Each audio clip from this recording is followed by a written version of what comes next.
In a quiet valley, tucked between emerald mountains and wrapped in silver morning mist, there lived a dragon named Barnaby. But Barnaby was not like other dragons. He didn't roar to shake the skies, and he didn't breathe fire to frighten the world. Instead, Barnaby kept his flame small and gentle. Just enough to keep his belly warm. Because Barnaby had a very different dream. He wanted to bake bread.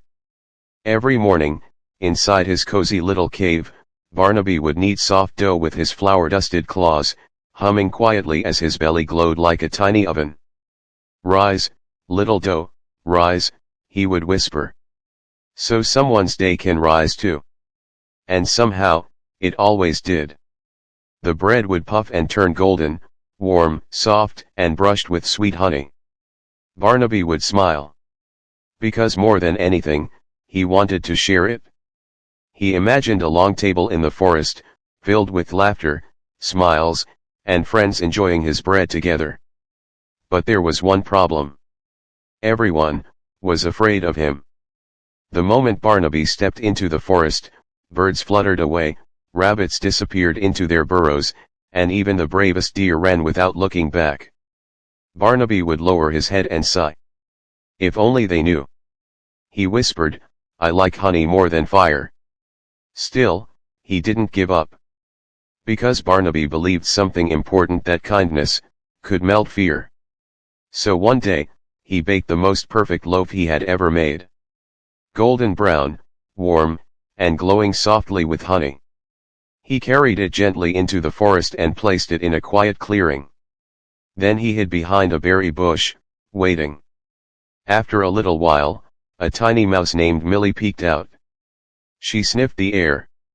Her whiskers twitched. Slowly, carefully, she crept toward the bread. "One little bite," she whispered. And she nibbled. Her eyes lit up instantly. "This tastes like kindness." Soon, other animals gathered, curious birds, shy rabbits, and even a cautious fox. They all stared at the warm, glowing loaf. But just then, Barnaby's tail accidentally swished from behind the bush. The animals froze. "A dragon!" someone gasped. Barnaby stepped out slowly, his heart pounding. I made the bread," he said softly. "I just wanted to share it." The forest fell silent. The animals looked at him, then at the bread. Then back at him again. Little Millie the mouse stepped forward. "You baked this?" she asked gently. Barnaby nodded. "With my warmth, and my heart." For a moment, no one moved. Then, a tiny sparrow fluttered down from a branch. "My mama says," she chirped softly, "that warmth doesn't always come from fire, sometimes, it comes from kindness." And she landed right on Barnaby's claw. Barnaby blinked in surprise. Then, he smiled. Slowly, the fear began to fade. The animals stepped closer, one by one, until the clearing filled with soft laughter and happy chatter.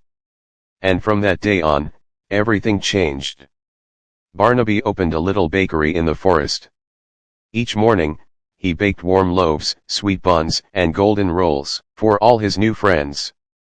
The forest was no longer a place of fear, it became a place of warmth, sharing, and joy. And whenever someone tasted Barnaby's bread, they remembered something very special, that true warmth doesn't come from flames, it comes from the kindness we bake into every gift. And Barnaby, the gentle dragon who once stood alone, finally had what he had always dreamed of. A forest full of friends, to share his warmth with.